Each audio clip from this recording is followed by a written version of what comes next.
This thing is getting obviously worrisome, but you let this thing go on for another couple of weeks and you get into Thanksgiving travel, and this thing is going to turn into a nightmare. No, absolutely. And with the SNAP benefits, too. I mean, you have poor Americans who might get cut off from some of the food that they need to feed their children ahead of the holidays. It's going to affect their ability to enjoy the holidays. So this is a big deal. You know, it used to be that Democrats cared about issues like this. I remember back when Obama said this during the government shutdown in 2013. Watch. Think about this. Shutting down the government just because you don't like a law that was passed and found constitutional. No Congress before this one has ever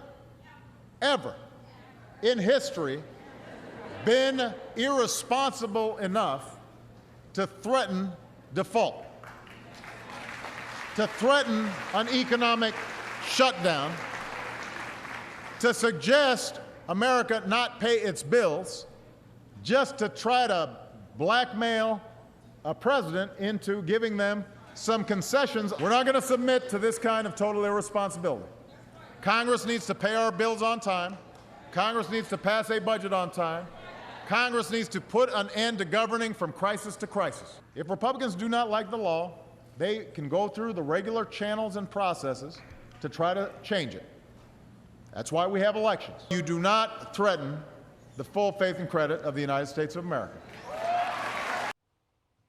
But yet now, love a good flashback like that. Key word there was blackmail, blackmailing. And it's important to remember, too, that Chuck Schumer, who once called government shutdowns the politics of idiocy, famously said of this shutdown that every day gets better for us. Well, every day's not getting better for everyone. The flight delays, 42 million Americans with SNAP benefits. And just one last point on that.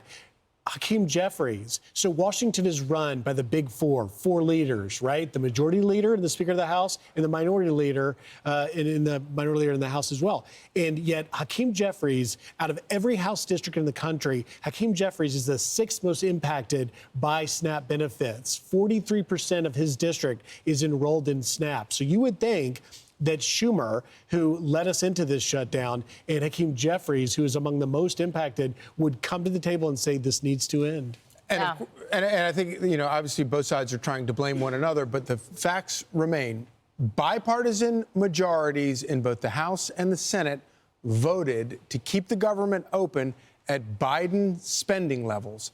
A minority of Democrats in the Senate are filibustering it. That's why it is 100% Democrats who are responsible for shutting the government down. What a great statistic you just put forward, because if 43% of his constituents are on SNAP, what will happen when SNAP runs out? How much pressure will even Hakeem Jeffries, who's been, by the way, being trolled by the president with sombrero hats for the last several weeks.